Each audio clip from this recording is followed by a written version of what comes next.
ಓಂ ಶ್ರೀ ಗುರು ಬಸವಲಿಂಗಾಯ ನಮಃ. ಸರ್ವರಿಗೂ ಶರಣು ಶರಣಾರ್ಥಿ. ಇವತ್ತು ಮಹಾಶಿವರಾತ್ರಿ. ಈ ನಿಮಿತ್ತವಾಗಿ ಪತಂಜಲಿ ಯೋಗ ಸೂತ್ರದಲ್ಲಿ ಒಂದು ವಿಶೇಷವಾದ ಸೂತ್ರವನ್ನು ನೋಡೋಣ. ಅದು 26ನೆಯ ಸೂತ್ರ. ಬಹಳ ಜನ ಪತಂಜಲಿ ಋಷಿಗಳನ್ನ ಮತ್ತು ಯೋಗ ಪ್ರತಿಪಾದಕರು, ಸಾಂಖ್ಯ ದರ್ಶನಗಳು ಅಂತ ಏನಿದಾವಲ್ಲ, ಅದರಲ್ಲಿ ಯೋಗ ದರ್ಶನವೂ ಒಂದು. ಈ ದರ್ಶನಕಾರರನ್ನ ಕೆಲವರು ನಾಸ್ತಿಕರು ಅಂತ ತಿಳ್ಕೊಂಡ್ಬಿಟ್ಟಿದ್ದಾರೆ. ಅದರಲ್ಲೂ ಪತಂಜಲಿ ಋಷಿಗಳನ್ನ ಅವರು ಹೆಚ್ಚು ಕಡಿಮೆ ನಾಸ್ತಿಕತೆಗೆ ಸಮೀಪನೆ ತಗೊಂಡೋಗ್ಬಿಡ್ತಾರೆ. ಕೆಲವರು ತಮಾಷೆಯಾಗಿ ಪರಮಾತ್ಮ ಅಥವಾ ಈಶ್ವರ ಅಂತಕ್ಕಂಥವನು ಪತಂಜಲಿ ಸೂತ್ರದಲ್ಲಿ ಅನ್ಇನ್ವೈಟೆಡ್ ಗೆಸ್ಟ್ ಅಂತ ಹೇಳ್ತಾರೆ. ಅನ್ಇನ್ವೈಟೆಡ್ ಗೆಸ್ಟ್ ಅಂದ್ರೆ ಗೊತ್ತಾಯ್ತಾ? ಗೆಸ್ಟ್ ಅಂದ್ರೆ ಗೊತ್ತು, ಅತಿಥಿ. ಅತಿಥಿ ಅಂದ್ರೆ ಕರ್ಸ್ಕೊಂಡು ಬರೋನು. ಆದ್ರೆ ಇಲ್ಲಿ ಈಶ್ವರ ಅಂತಕ್ಕಂಥವನು ಪತಂಜಲಿ ಯೋಗದಲ್ಲಿ ಕರೆಯದೇ ಬಂದ ಅತಿಥಿ ಅಂತ ಬಣ್ಣಿಸ್ತಾರೆ ಕೆಲವರು. ಹಾಗೇನಿಲ್ಲ.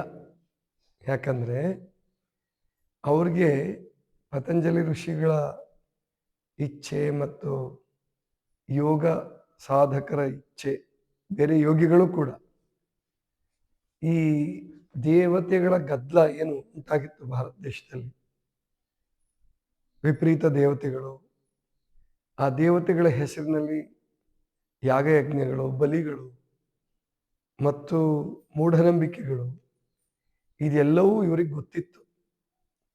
ಇದನ್ನು ತಪ್ಸಕ್ಕಾಗಲ್ಲ ಅನ್ನೋದು ಗೊತ್ತಿತ್ತು ಅವರಿಗೆ. ಇದ್ರ ವಿರುದ್ಧ ಯಾರ್ಯಾರು ಯುದ್ಧ ಸಾರಿದಾರೋ ಅವರೆಲ್ಲರದ್ದು ಕೂಡ ಸಂಪೂರ್ಣವಾಗಿ ಯಶಸ್ವಿ ಆಗ್ಲಾರ್ದಂಥದ್ದು. ಯಾಕೆ ಅಂದರೆ ದೇವರು ಎಷ್ಟರ ಮಟ್ಟಿಗೆ ಅಗತ್ಯವೋ ಭಕ್ತನಿಗೆ, ದೇವತೆಗಳು ಕೂಡ ಬೇಕು. ಅದಕ್ಕೆ ಲಿಂಗಾನಂದ ಗುರುಗಳು ಬಹಳ ಚೆನ್ನಾಗಿ ಒಂದು ವಿಶ್ಲೇಷಣೆ ಮಾಡ್ತಿದ್ರು.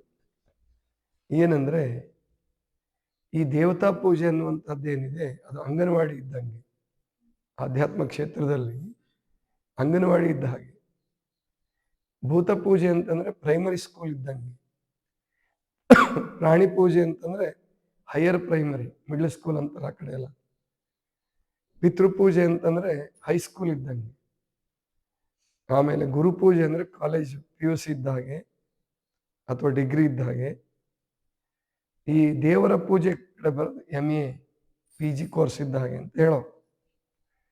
ಸ್ವಲ್ಪ ಮಟ್ಟಿಗೆ ನಿಜ ಕೂಡ ಅದು. ಆದರೆ ಬಹಳ ಜನ ಏನ್ ಮಾಡ್ತಾರೆ ಅಂದ್ರೆ, ದೇವತೆಗಳ ಜೊತೆ ಇದ್ದವರು ದೇವತೆಗಳ ಜೊತೆಗೆ ಇದ್ಬಿಡ್ತಾರೆ, ಕೊನೆಯ ತನಕ ಬಿಡೋದೇ ಇಲ್ಲ. ಹೇಗೆ ನಮ್ಮ ಶರಣರು ಅಷ್ಟೇ ಇಷ್ಟಲಿಂಗವನ್ನ ಮೀರಿ ಪ್ರಾಣಲಿಂಗ ಭಾವಲಿಂಗ ಸ್ಥಿತಿಗೆ ಹೋಗ್ಬೇಕು ಅಂತ ಹೇಳಿದ್ರು. ಆದ್ರೆ ಇಷ್ಟಲಿಂಗವನ್ನ ವರ್ಜಿಸ್ಲಿಲ್ಲ, ಅವರು ಬಿಟ್ಟು ಹಾಕ್ಲಿಲ್ಲ. ತೆಗೆದುಹಾಕ್ಬಿಡಿ, ಇಷ್ಟಲಿಂಗ ಪೂಜೆ ಬೇಡ ಅಂತ ಹೇಳಿದರು. ಇಷ್ಟಲಿಂಗ ಪೂಜೆಯನ್ನು ವಿರೋಧಿಸುವ ವಚನಗಳು ಸಿಗ್ತಾವೆ ನಿಮಗೆ. ಸಿದ್ದರಾಮೇಶ್ವರದ್ದು, ಮಡಿವಾಳ ಮಾಚಿದೇವ್ರದ್ದು, ಇಂಥದ್ದೆಲ್ಲ. ಅಂಬಿಗರ ಚೌಡಯ್ಯನವ್ರದಂತೂ ಅವ್ರು ಹೇಳ್ತಾರೆ, ನೀವೆಲ್ಲ ಲಿಂಗ ಪೂಜೆ ಮಾಡ್ಕೊಳ್ರಪ್ಪ, ನೀವು ಏನು ಪತ್ರೆಗಳಿಗಾಗಿ ಮರಗಳು ಸಾವುದು, ನೀರಿಗಾಗಿ ಕೆರೆ ಬಾವಿಗಳು ಸರೋವರಗಳು ಸಾವುದು, ಆಮೇಲಿಂದ ಲಿಂಗ ಮಾಡೋದಕ್ಕೋಸ್ಕರ ಶಿಲೆಗಳೆಲ್ಲ ಸವೋದು. ಆದರೆ ನಾನು ಮಾತ್ರ ಲಿಂಗ ಪೂಜೆ ಮಾಡಲ್ಲ, ನಾನು ನಿಮ್ಮ ಪಾದರಕ್ಷೆ ಕಾಯ್ತೀನಿ ಅಂತ ಹೇಳ್ತಾರೆ. ಇಲ್ಲಿ ಪಾದರಕ್ಷೆ ಕಾಯ್ತೀನಿ ಅನುಭವ ಮಂಟಪಕ್ಕೆ ಬಂದಂಥವ್ರದ್ದು ಪಾದರಕ್ಷೆ ಕಾಯ್ತೀನಿ ಅಂದ್ರೆ ಅರ್ಥ ಅವರು ಪೂಜೆಯ ವಿರೋಧಿಗಳಾಗಿದ್ರು ಅಂತಲ್ಲ. ಅರ್ಥ ಮಾಡ್ಕೋಬೇಕು ನಾವು. ಈ ನಾಸ್ತಿಕರು ಏನ್ ಮಾಡ್ಬಿಡ್ತಾರೆ, ಇವಾಗ ನಮ್ಮ ಲಿಂಗಾಯತ ಧರ್ಮದಲ್ಲೂ ನಾಸ್ತಿಕರು ಬಹಳ ಜನ ಉಟ್ಕೊಂಡಿದ್ದಾರೆ. ಅವ್ರಿಗೆ ಲಿಂಗ ಪೂಜೆ ಬೇಕಾಗಿಲ್ಲ.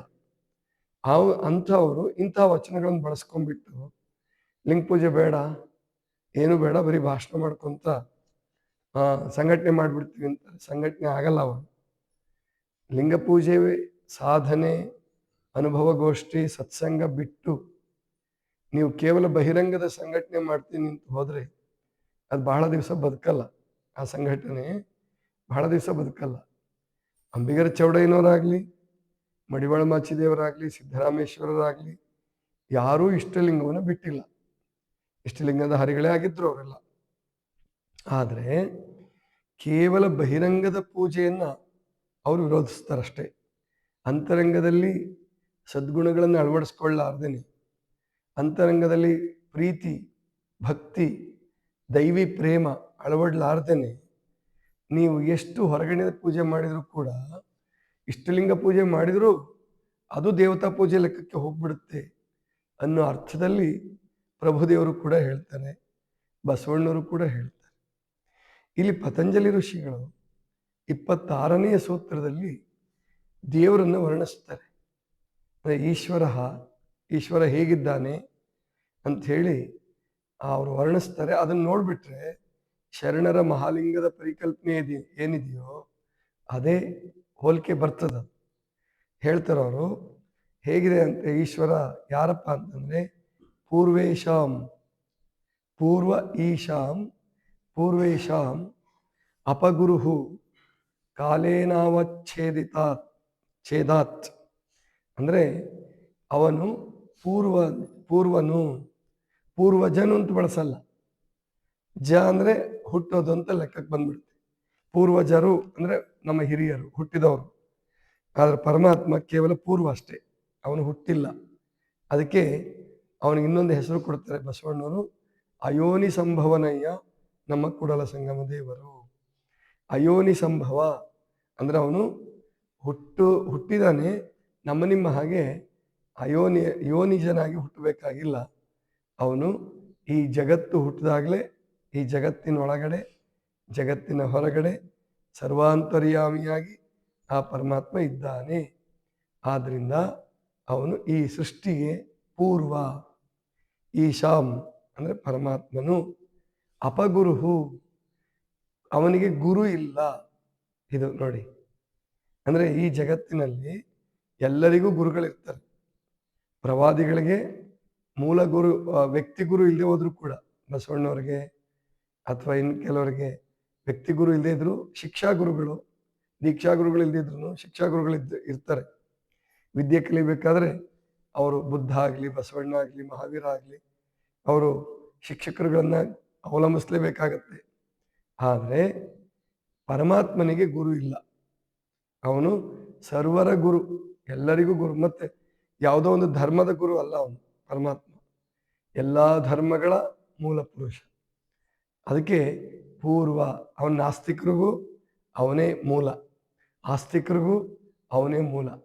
ಒಳಿತು ಕೆಡುಕು ಎಲ್ಲವೂ ಅವನಲ್ಲಿ ಸಮಹಿತವಾಗಿರ್ತಕ್ಕಂಥದ್ದು.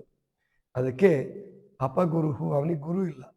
ಕಾಲೇನ ಅವೇಚ್ಛೇದಾತ್, ಕಾಲದಿಂದ ಛೇದಿಸಲ್ಪಡ್ತಕ್ಕಂಥವನಲ್ಲ ಅವನು, ಕಾಲಕ್ಕೆ ಒಳಗಾಗುವವನಲ್ಲ. ಈಗ ಭೂಮಿ ಹೊರಟೋಗ್ಬೋದು, ಸೂರ್ಯನ ಕಥೆಯೂ ಮುಗಿಬೋದು, ಆದರೆ ಪರಮಾತ್ಮ ಅಲ್ಲಿಗೆ ಮುಗಿಲಿಲ್ಲ. ಪರಮಾತ್ಮನ ಪೂಜೆ ಮಾಡೋರು ಯಾರೂ ಈ ಭೂಮಿ ಮೇಲೆ ಉಳಿದೇ ಇರ್ಬೋದು. ಒಂದು ಪ್ರಳಯದ ಸಂದರ್ಭದಲ್ಲಿ ಭೂಮಿನೇ ಅಸ್ತಿತ್ವವನ್ನು ಕಳ್ಕೊಳ್ಬೋದು, ಸೂರ್ಯನೂ ಅಸ್ತಿತ್ವವನ್ನು ಕಳ್ಕೊಳ್ಬೋದು, ಬ್ಲ್ಯಾಕ್ ಹೋಲ್ ಆಗ್ಬಿಡ್ಬೋದು ಸೂರ್ಯ ಅನ್ನೋ ನಕ್ಷತ್ರ. ಆದರೆ ಇನ್ನೂ ಅನಂತ ಕೋಟಿ ನಕ್ಷತ್ರಗಳು, ಅನಂತ ಕೋಟಿ ಭೂಮಿಗಳು, ಅನಂತ ಕೋಟಿ ಕಾಯಗಳು ಈ ಜಗತ್ತಿನಲ್ಲಿ, ಬ್ರಹ್ಮಾಂಡದಲ್ಲಿ, ವಿಶ್ವದಲ್ಲಿ ಇರ್ತವೆ. ಆದ್ದರಿಂದ ಪರಮಾತ್ಮನನ್ನು ಸಂಪೂರ್ಣವಾಗಿ ನಾವು ತಿಳ್ಕೊಂಬಿಟ್ಟಿದ್ದೀವಿ. ನಮ್ಮ ದೇವರೇ ಸತ್ಯ, ಇನ್ನೆಲ್ಲವೂ ಮಿಥ್ಯ ಅಂತ ಹೇಳಿ ಧರ್ಮ ಪ್ರತಿಪಾದಕರು ಹೇಳಿದರೂ ಕೂಡ, ಯಾವುದೋ ಒಂದು ಧರ್ಮ, ಯಾವುದೋ ಒಂದು ಮತ, ಯಾವುದೋ ಒಂದು ಭೂಮಿ ಇರಬೇಕು, ಬಾಕಿಯವ್ರದೆಲ್ಲ ಮಿಥ್ಯ ಅನ್ನೋದು ಪರಮಾತ್ಮನ ಇಚ್ಛೆ ಅಲ್ಲ. ಪರಮಾತ್ಮ ಸರ್ವರಿಗೂ ಸರ್ವಕಾಲದಲ್ಲಿಯೂ ಎಲ್ಲರಿಗೂ ಶಕ್ತಿ ಕೊಡ್ತಾ ಬಂದಿದ್ದಾನೆ.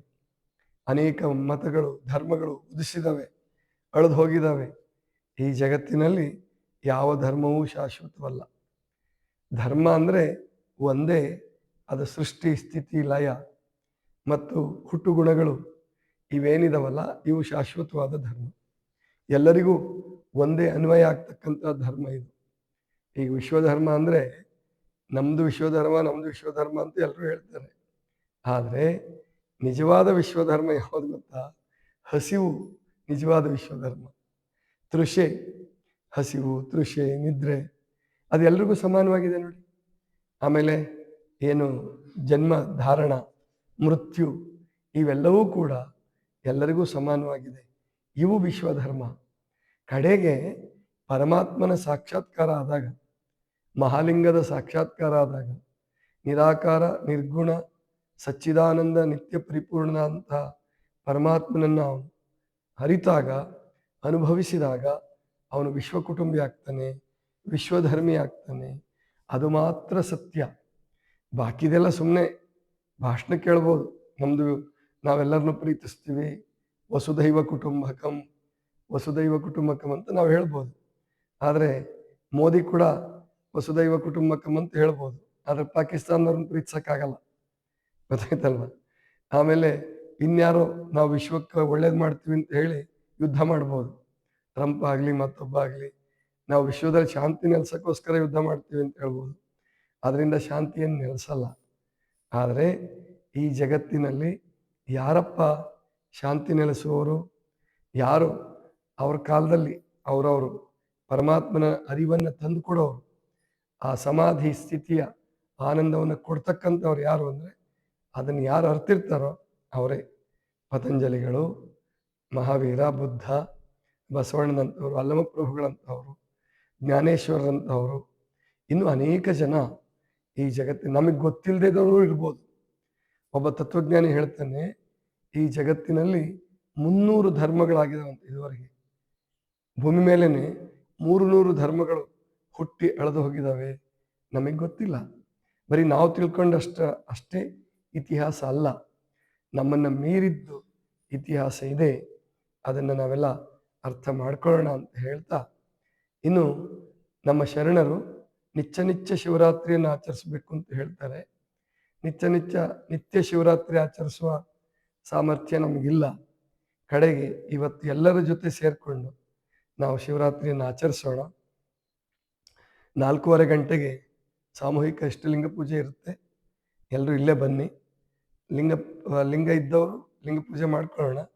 ಲಿಂಗ ಇಲ್ಲದಿದ್ದವರು ಅದನ್ನು ಪೂಜೆಯನ್ನು ನೋಡಿ ಸಾರ್ಥಕತೆಯನ್ನು, ಸಂತೋಷವನ್ನು ಅನುಭವಿಸ್ಬೋದು. ಜೊತೆಗೆ ಕೊನೆಗೆ ಮಂತ್ರ ಜಪ ಇರುತ್ತೆ, ಅದರಲ್ಲಿ ಎಲ್ಲರೂ ಪಾಲ್ಗೊಳ್ಬಹುದು. ಆಮೇಲೆ ಎಲ್ರಿಗೂ ಪ್ರಸಾದ ನೀಡಲಾಗತ್ತೆ. ಪ್ರಸಾದ ಸ್ವೀಕರಿಸಿ ಆಮೇಲೆ ರಾತ್ರಿ 9 ಗಂಟೆ ಮೇಲೆ ಭಜನೆ ಪ್ರಾರಂಭ ಆಗುತ್ತೆ. ಅನೇಕ ಜನ ಭಜನೆಗೆ ಬರ್ತಾ ಇದ್ದಾರೆ. ವಚನ ಭಜನೆ ಮಾಡೋರು, ಇಲ್ಲಿ ಸುತ್ತ ಹಳ್ಳಿಯವರು 1-2 ಹಳ್ಳಿಯವರು, ಒಬ್ಬರು 10-20 ಜನ ಬರ್ತೀವಿ ಅಂತ ಹೇಳಿದ್ದಾರೆ. ಅವರೆಲ್ಲರೂ ಸೇರಿಕೊಂಡು ರಾತ್ರಿ ಎಲ್ಲ ಜಾಗರಣೆ, ಅದು ಕೂಡ ಆಧ್ಯಾತ್ಮಿಕ ಸಾಧನೆಯ ಒಂದು ಅಂಗ, ಜಾಗರಣೆ ಮಾಡೋದು ಕೂಡ. ಹಾಗೆ ಸಾಧ್ಯವಾದಷ್ಟು ಜಾಗರಣೆ ಮಾಡೋಣ. ಇವಾಗ ನಮಗೆ ಜಾಗರಣೆ ಮಾಡೋದು ಸುಲಭ ಆಗಿದೆ. ಯಾಕಂದರೆ ಬೆಳದಿಂಗಳ ಪಾದಯಾತ್ರೆಯಲ್ಲಿ 3:30-4 ಗಂಟೆವರೆಗೂ ಜಾಗರಣೆ ಮಾಡ್ತೀವಿ.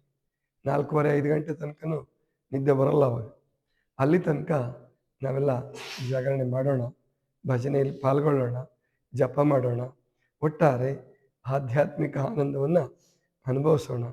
ಇದಿಷ್ಟು ಇವತ್ತಿನ ಚಿಂತನ. ಸರ್ವರಿಗೂ ಶರಣು ಶರಣು.